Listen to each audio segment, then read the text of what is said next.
అనగనగా రామాపురం అనే గ్రామం. ఆ గ్రామంలో శివదత్త అనే బ్రాహ్మణుడు ఉండేవాడు. అతను ఆ చుట్టుపక్కల ఉన్న 4-5 గ్రామాలకి పురోహితుడు. ఒకనాడు పొరుగున ఉన్న కృష్ణాపురంలో వ్రతం చేయడానికి బయలుదేరాడు. రామాపురం నుంచి కృష్ణాపురం వెళ్ళడానికి మధ్యలో 2 మైళ్ళ దూరం అడవిని దాటి చేరుకోవాలి. అదే అడవిలో వయసుకు పైపడ్డ ఒక పెద్ద పులి ఉంది. ఆ పులికి వయసు కావడంతో అప్పట్లాగా వేటాడలేకపోతుంది. అబ్బా, ఈ ముసలితనంతో ఏ జంతువుని వేటాడలేకపోతున్నాను. ఇలాగే ఉంటే ఏదో రోజు ఆకలితోనే మరణించాల్సి వస్తుంది. అవును, ఇంతకుముందు మాయ మాటలు చెప్పి చంపిన ఆ వ్యక్తి బంగారు కడియం నా దగ్గరే ఉంది కదా. దీంతో ఏదో ఒక మాయ మాటలు చెప్పి ఆహారం సంపాదిస్తాను అని ఎదురు చూస్తుంది. శివదత్తుడు అడవి గుండా వెళ్ళసాగాడు. అలా ఆ పులి ఉన్న చెరువు గట్టుకి వస్తాడు. అక్కడే ఆ పెద్ద పులిని చూస్తాడు. ఒక్కసారిగా ఆ పెద్ద పులిని చూసి శివదత్తుడు గుండెల్లో రాయిపడింది. భయంతో ఒళ్ళంతా చెమటలు పట్టాయి. ఓ భగవంతుడా, ఈ పులి బారి నుండి నువ్వే నన్ను కాపాడాలి. అమ్మో, ఈ పులేంటి నా వైపే వస్తుంది. అమ్మో, పులి నన్నేమీ చేయకు. ఓ బ్రాహ్మణుడా, నన్ను చూసి భయపడకు. నేను క్రూర జంతువునైనా ఇప్పుడు మాంసాహారిని కాదు. ఇప్పటిదాకా చేసిన పాపాల నుండి విముక్తి పొందాలని ఆ దేవుని ప్రార్థించాను. ఆ దేవుడు ప్రత్యక్షమై ఈ కంకణం ఎవరికైనా దానం చేస్తే నా పాపాలు పోతాయని చెప్పాడు. అందుకే నువ్వు ఈ కంకణం తీసుకో.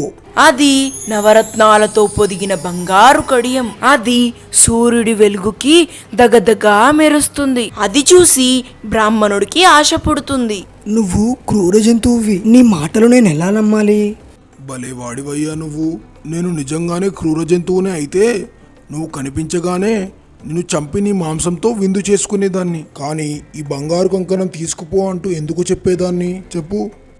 అవును, అది కూడా నిజమే.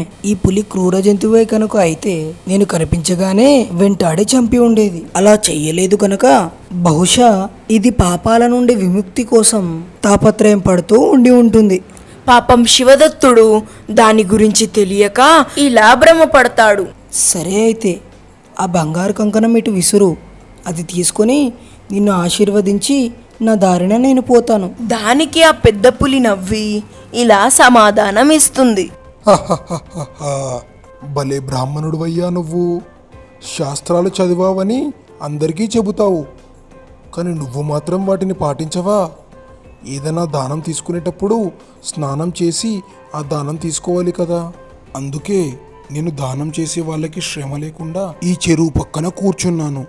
నువ్వు స్నానం చేసి వచ్చి ఈ బంగారు కంకణం నా దగ్గర నుంచి దానంగా తీసుకుని నన్ను ఆశీర్వదించు అని ఎంతో తెలివిగా బ్రాహ్మణుడికి మాయామాటలు చెప్పి స్నానానికి పంపిస్తుంది.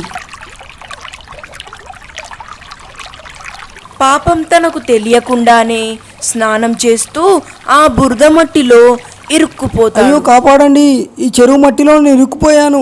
సరిగ్గా ఆ సమయం చూసుకుని అమ్మా, నీళ్లలో నుంచి బ్రాహ్మణుని తలను పట్టుకొని బయటకు ఈడుస్తుంది. అలా అతన్ని చంపి ఆ మాంసంతో విందు చేసుకుంటుంది.